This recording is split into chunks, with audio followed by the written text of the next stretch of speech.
it's kind of like what comes first, the chicken or the egg? Do I fix the ventilation first and then do the other stuff? And again, all of that ventilation is something that's going to be costly. Like I've got a quote from one guy already and it's 12 grand. G'day guys, welcome to the MTDC Lounge. This is a podcast that breaks down everything you need to know about designing and building your ultimate home and what to expect. Whether you're a DIY renovator, a budding developer, or everything in between, we'll dive into the building journey, touching on what to expect, what's next, and how to go about it. We'll hear from a heap of experienced consultants and trades about all aspects. So let's get stuck in.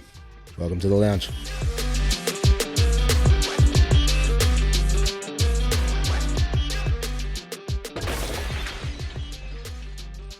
G'day guys, today on the podcast we have a client. She's coming out from Tighes Hill. Her name is Lynn. How are you, Lynn? Good, thanks. How are you? Good. Thanks for coming out today. Today what we're going to do is go through our normal process, or what any normal client who comes and sees us as MT Design would kind of expect to have that kind of conversation on site. And it's just going to be really cool today because we've got all your bits and pieces here and kind of what you want. And we've got some sticky bits with your place too. Yeah, it's been a challenge, shall we say. Well, that's okay. The more challenging, the better we can get all of that info. Okay, sounds good. Which is great. Okay, so what we've got here in front of us is we've got, we've essentially got a 2 to 3 bedroom house out at Tighes Hill. While I was having a look at your property, I was having a bit of a look through our due diligence reports. We don't have anything too major with our heritage or flooding, which is great, particularly in Newcastle. So that's a great news for your block to start off with. That's great. So, but you do have one big problem though, which is the rising damp and the mould that's coming through the floor. Tell me about it. Where did it kind of start? So I bought the place in March, moved in, and I think it was around end of April, early May, we got those massive storms. And I just went outside to kind of have a look, and the backyard was like inches deep in water. And I was like, okay, what is going on here? And actually 2 of the drains, one at the front and one at the back, was like a waterfall backflowing. And I was like, oh, this isn't good. And then about 2-3 weeks later, just got mold everywhere. Like you're talking all the walls, ceilings, clothes, shoes, anything. Obviously leather would just obviously appeared. Even like wooden areas on furniture and stuff like that. So I was like, oh, what's going on here?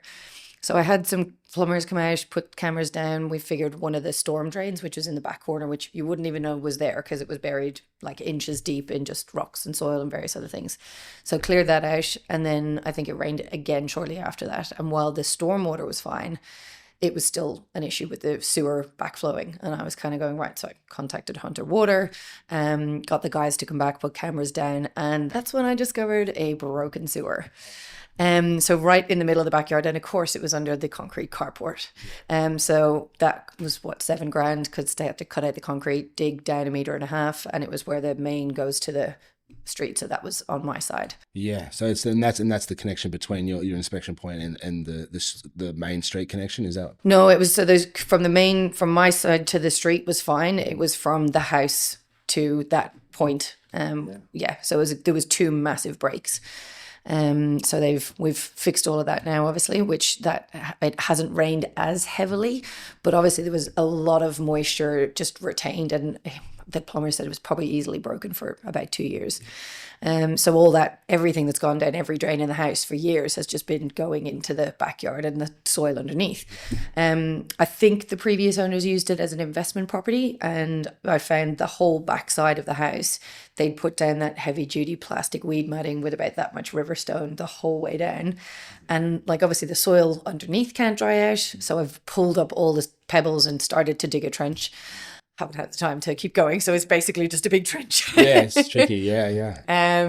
Have had a couple of people come out. I had a rising damp guy, and he just couldn't get it because he was like, as he was moving up the wall, the moisture readings were getting higher. So then we realized that there's not enough downpipes, and there was a self-seeding tree at the front that had completely blocked all the gutters. So I got up, cleared out all the gutters. The tree is now gone. So it's kind of been a multitude of things. So it's not just been one thing. the bathroom had quite high readings on one wall, which is where the shower is. So I'm pretty sure what they've done when they've done the bathroom, they haven't waterproofed. So this wall here on the living room side has hollow sections. Now the whole house is brick, including every internal wall.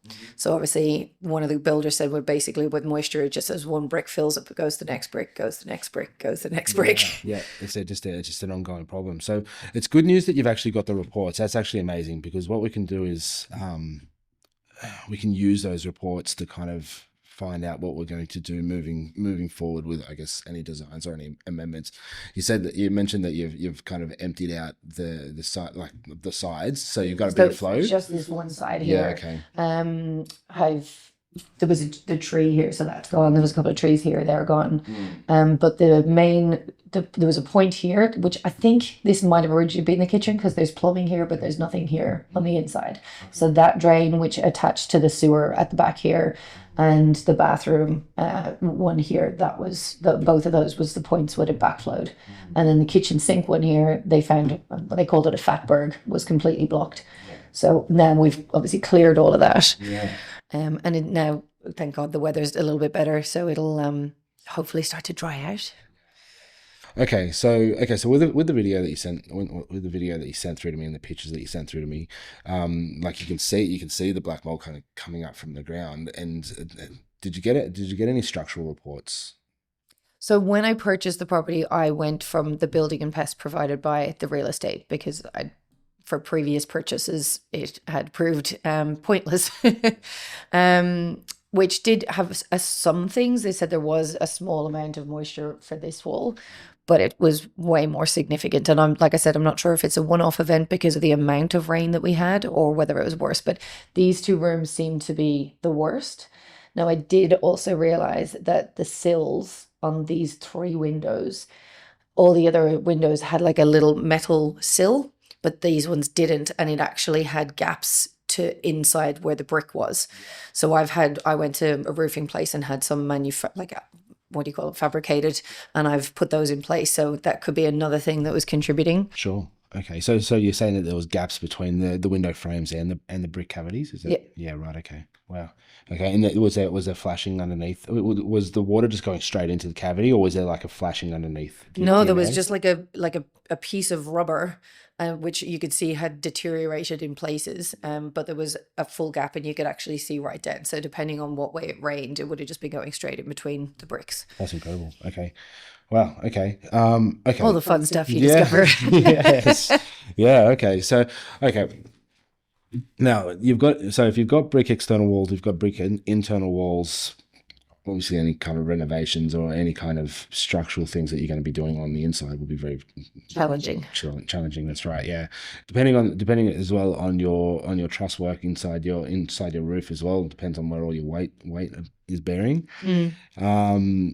You've got like your northern side here is overshadowed by this 2-story monstrosity. Yeah. So you're going to have a hard time with that mold build up there anyway. So it's funny though, because this was actually the worst side. So it wasn't, this side wasn't as bad. I think the worst 2 rooms were those 2 bedrooms. They get no sun. And then the ceiling in this room has started to get worse.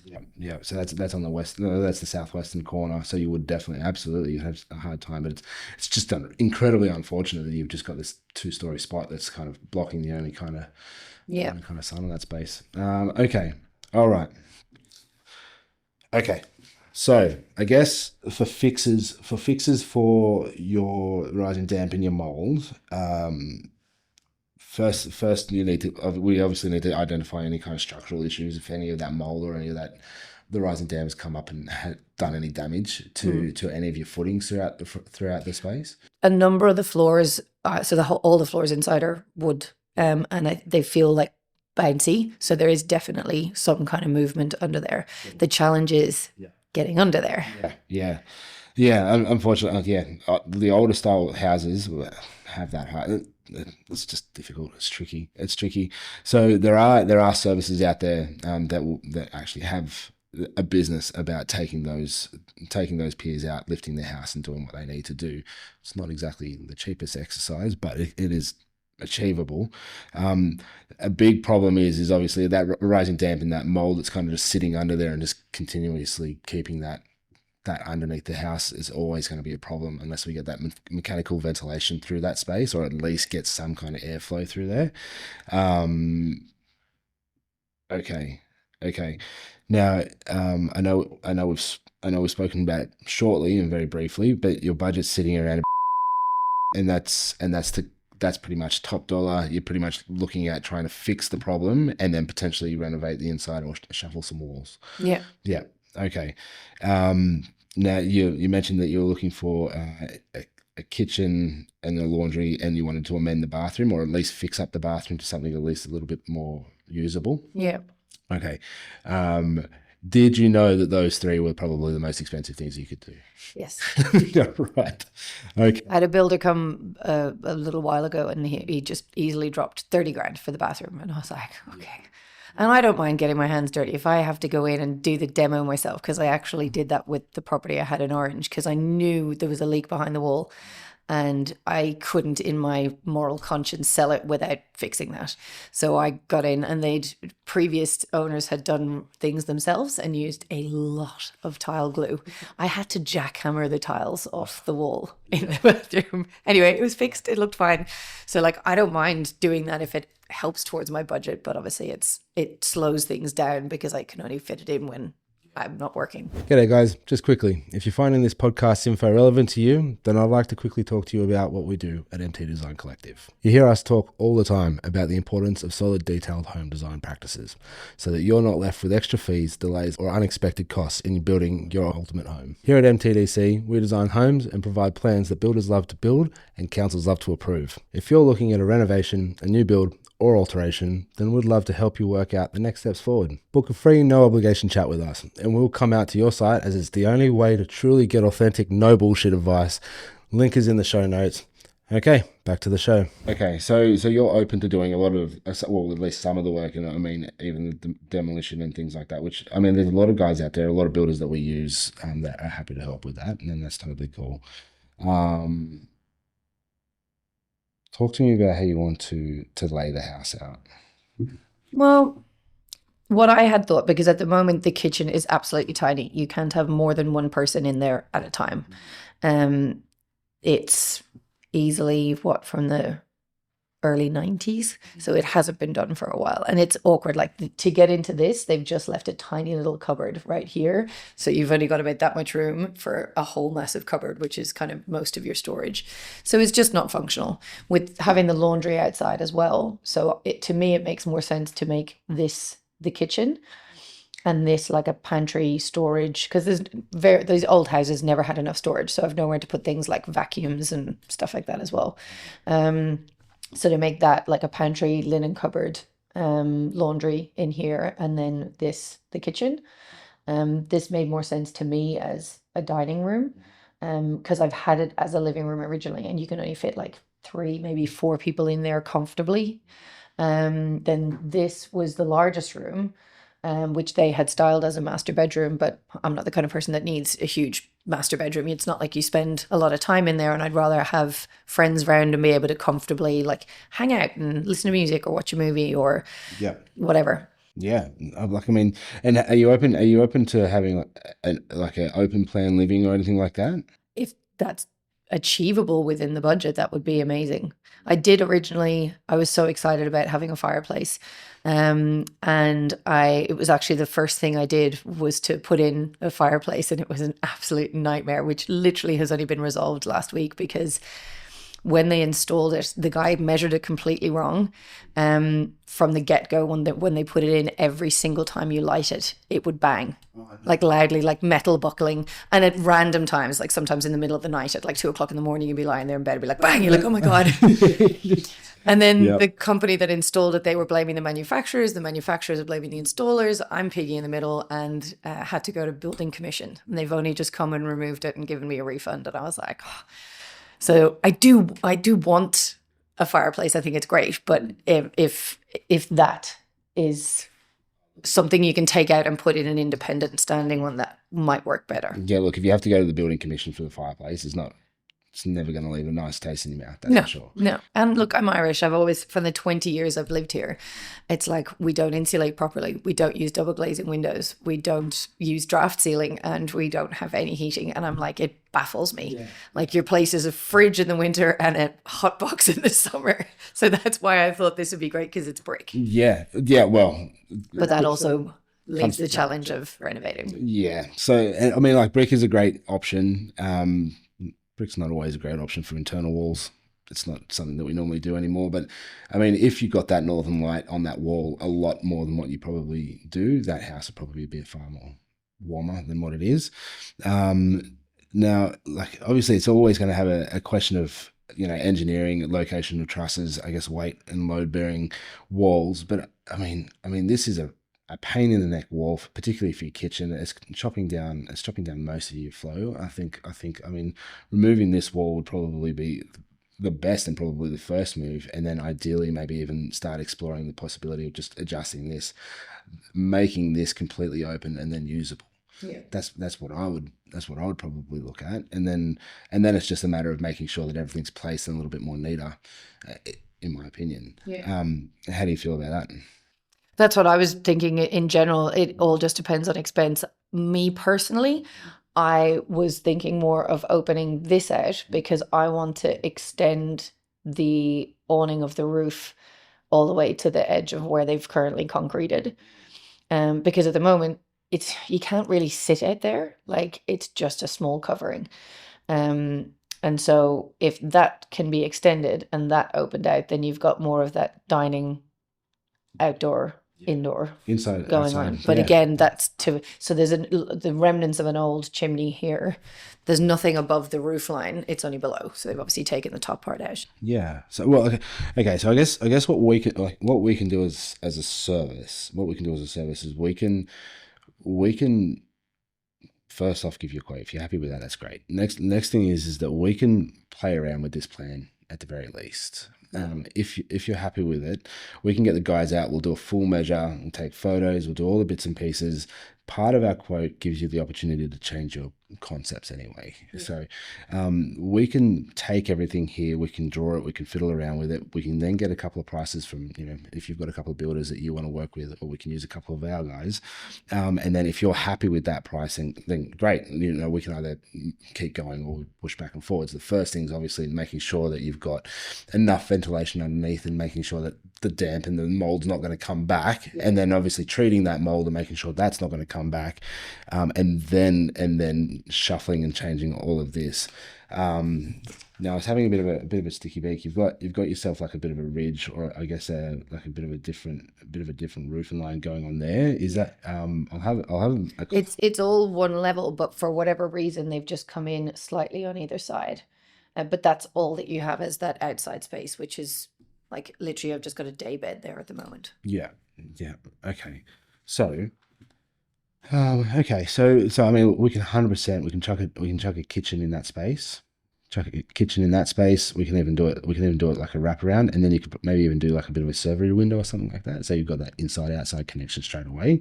That would be great. And then you can have maybe even double doors sitting in there, so then you've got like a full open space. Yeah.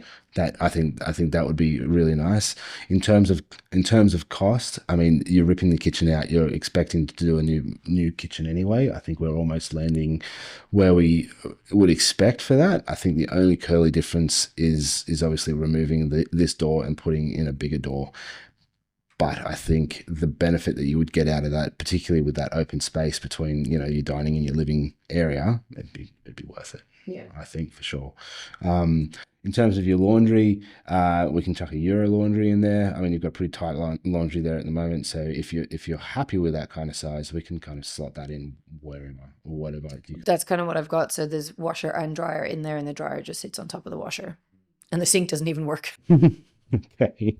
Well, while you're doing your bathroom, while it's a little bit uncomfortable, while you're doing your bathroom, we could potentially put the laundry backing onto that, and then you can put your washer and dryer and all your bits and pieces here, and then because that's all your living space, you would go out there and you'd use your laundry, take it straight out the door. Yeah. Alternatively, we can chuck the laundry up here, up near your kitchen, and then that's that. Yeah. But yeah, my first steps would be to remove this wall and try and adjust this fireplace, and then trying to open this up so we've got that constant flow all the way through there. Yeah. If you want to get tricky, we could definitely put some bigger windows, or we can keep those windows there, and you can actually put your telly, or maybe even a fireplace with the telly in there. Yeah. And then you have that space that you can move forward from the entry to the back door via your lounge room, but your lounge would be sitting here, you'd be watching your telly, and then you're not really paying attention to your laundry, you're not really paying much attention to your bedrooms that are down this way, and this can almost go back to a bedroom. Yeah. That could almost go back to a bedroom because that's enough space. Do you have fixed robes in there at all, or? There's nothing in there. It's just a room. Yeah. So I mean, this is a 4.4 by 3.4 room. You get a spec home, you get a 3 meter or a 3.2 meter room. So they're pretty big. It's a pretty big and respectable size for a bedroom. The 4.4 is what you'd normally expect for a master room. But I mean, if you could afford to put a fixed robe in there. Well, so the only downside at the moment, so these are both bedrooms where this built-in is. There's literally only about that much room between the end of the bed and the wardrobe. Yeah. So it's so tiny. Like I am obviously using it as a guest room, but they're basic built-ins and they're kind of meh. Yeah. Well, this is a 2.9 deep room, so it's gonna hurt. It doesn't matter how you cut that. It's too small. Yeah. It is quite literally a study. Like I wouldn't give that to anybody unless it was a study or just a place that you don't spend a lot of time in. Yeah. You can try and scrape some of that space back by potentially changing the composition of this wall here and maybe shuffling it. This door, do you use this space at all? So I think that was originally the front entryway, because technically the address is Tighes Street, which is here, and this is Smart Street, but my entryway is here. At the moment, because of, like I said, moving everything around and I don't have heaps of storage, it's just a storage room right now, but I was using it as a little yoga studio. So what I've done in my head, there's the little garden out the front here, which just has a fence, and you really wouldn't sit out there or kind of enjoy it in any way. And it's just on a side of the house that you wouldn't use. So my thought was, if this was the living room being kind of basically the biggest room in the house, was to turn these into doors and actually put a nice deck out here. And I've planted up along the front with hedging so that it actually gives you some privacy. And then you would actually use that space then. Yeah, I completely agree. Because this is still quite small. Even like I don't have a big lounge, but even with that wall gone, I still think it's a very small space. Okay. So there is a lot going on. Yeah. This door here, it's a common thing. It's very, very common with the older style houses. They put the side doors in there. I dare say it was for privacy, but it's been a bit of a pain in the neck.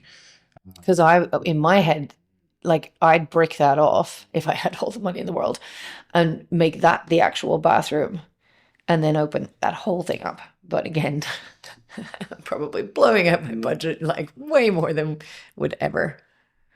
Well, like I mean, it's definitely interesting. And have you thought about staging the builds at all, or anything like that? Like when you do a design, or when you do a full master plan of whatever you want to do, if you take you do it in chunks. Yeah. So basically, if you get the DA approval and you go, right, I'm ready to do this bit, and just slowly do it, it's going to save you money in the long run. So you're not going back and forth, and whatever you're doing to the house, you're doing in, I guess, again, stages. Yeah. And while you're staging it, by the end of it, you're going to have this finished product, rather than doing this and then be like, okay, I'm ready to go and do something else, and then you come see somebody like me again, and then you go and do it all again. And that's a colleague who's an architect, and she said the same. She said, you're better to just plan everything, which is why I haven't started anything, because I kind of didn't know. It's kind of like, what comes first, the chicken or the egg? Do I fix the ventilation first and then do the other stuff? And again, all of that ventilation is something that's going to be costly. Yeah. Like I've got a quote from one guy already, and it's 12 grand. Yeah. Yeah, it's going to sting like that. I That's know.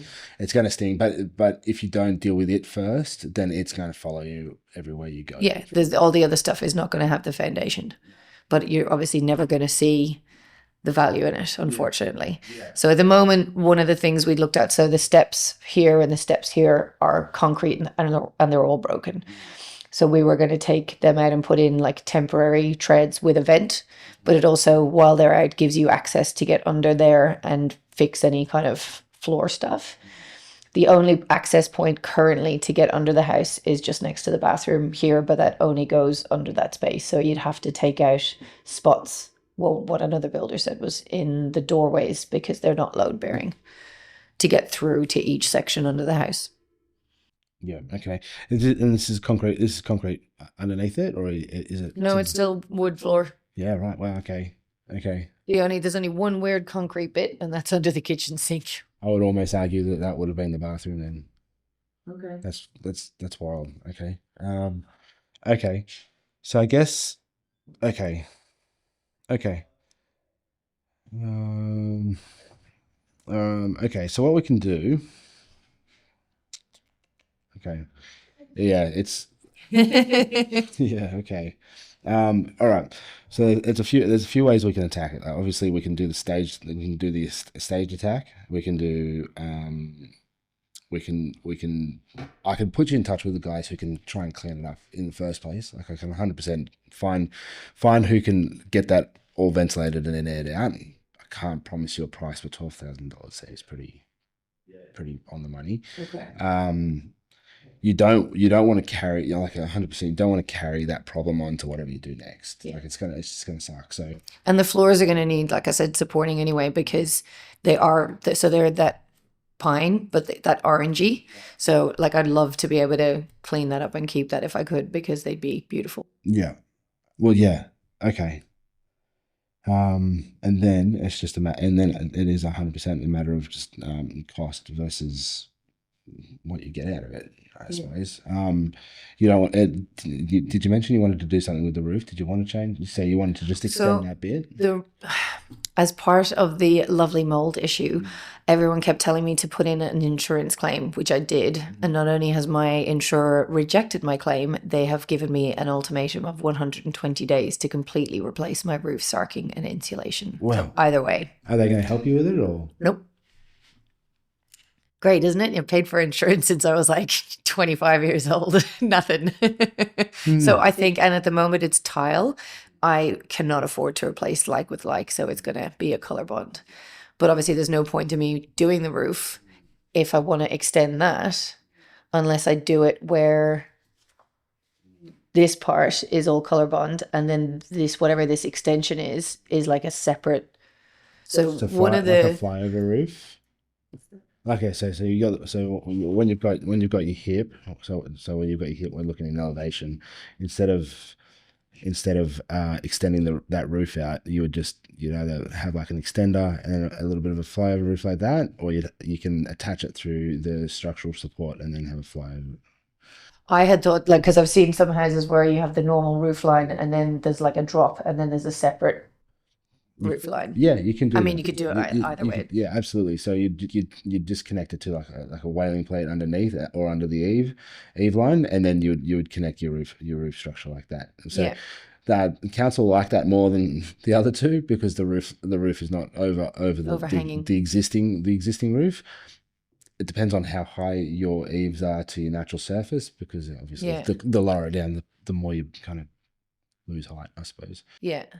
So what she had said, because I initially said if you could do it, that it was like a lift, but she said you can't do that with the curvature. So she had said to extend the whole eave. Now I didn't know whether that was to like lift it and come at a flatter angle or whether that was to extend the whole end piece. Well, you can. So it depends on how you want to. So if you color bond the whole thing, you can just run a normal hip, like hip end roof, and just make sure that that's fine.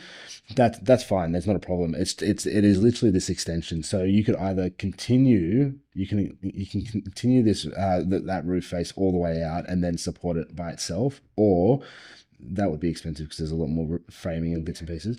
Or you can do these disconnected roof structures that would connect through, like that punch through your colorbond roof or tile, whatever you're using.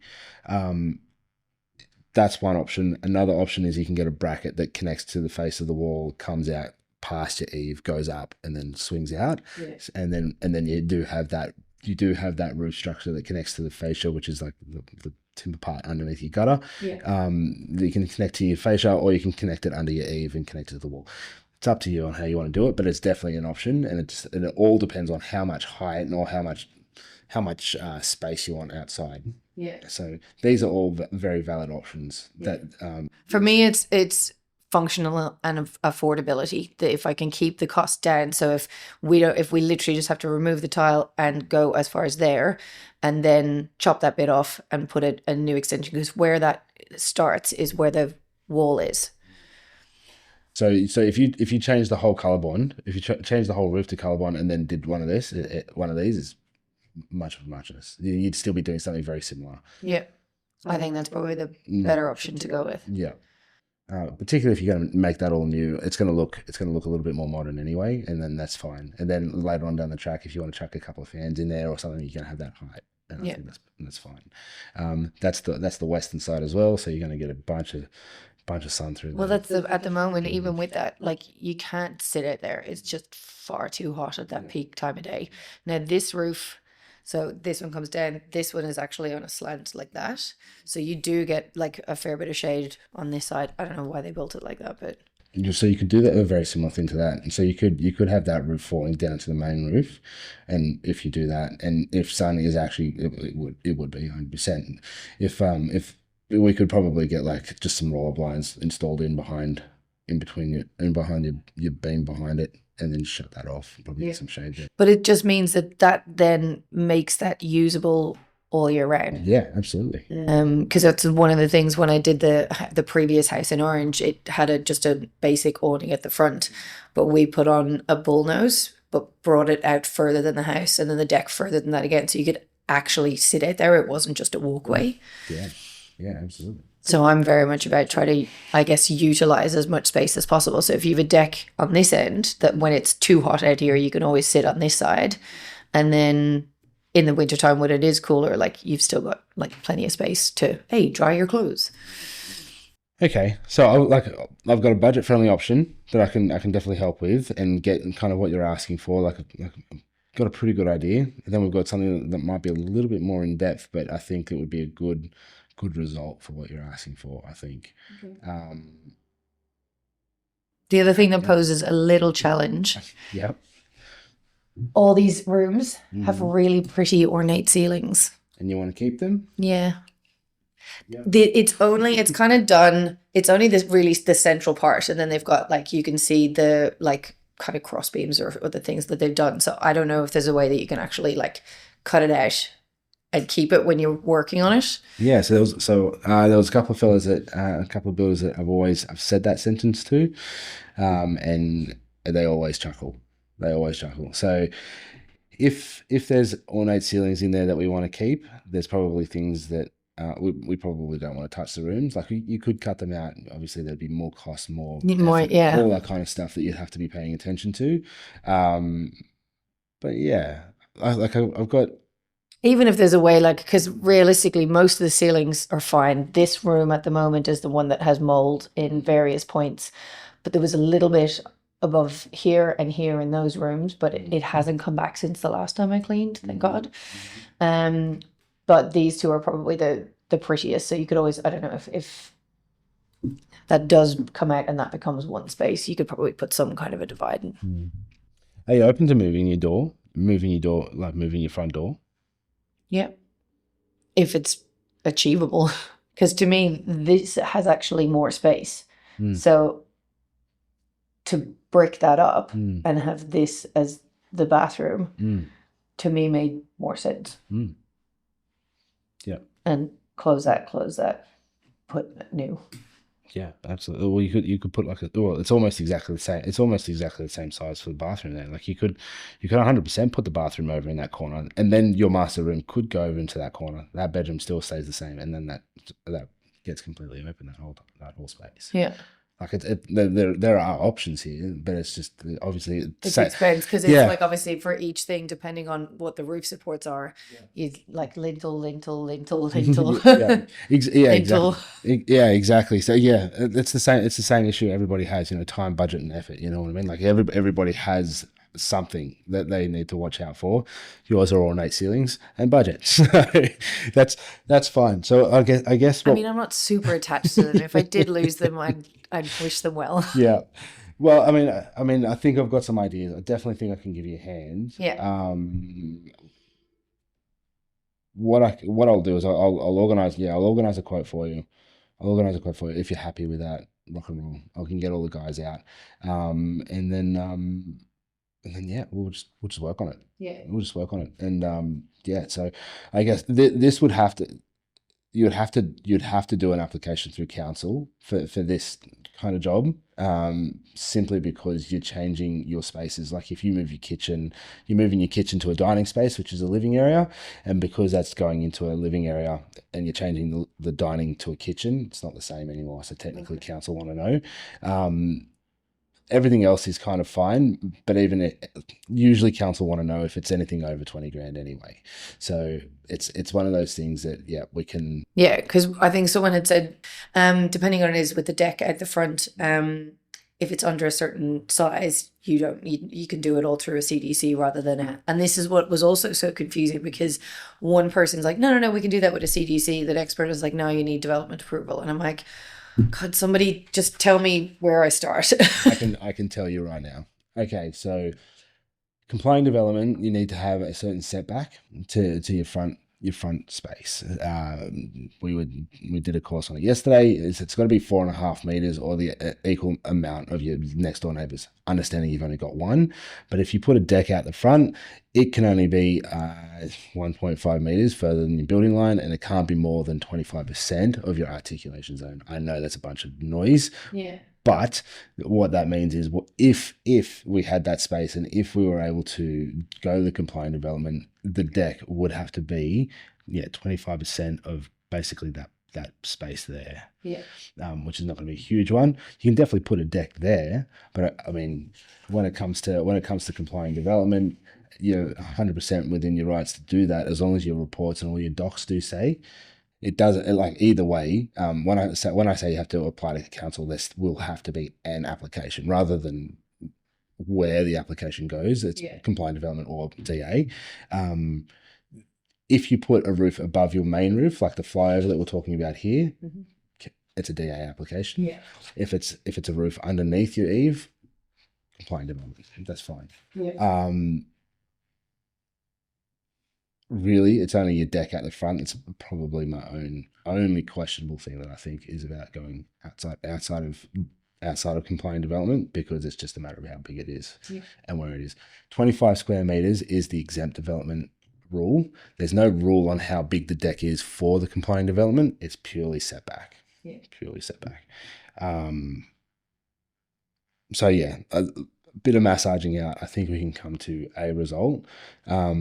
And we just have to be aware of the 150 grand. That's all. Once the design's done and we put you in touch with any of the builders that we kind of work with, if that number is falling exactly where you want it to fall, then bang on, fantastic. We can work with that. If it's not, we dial it back, because you've got those 4 changes inside the quote anyway, and you won't get charged for that. Yeah. We'll get a result. We'll find a result for sure. Yeah. Cool.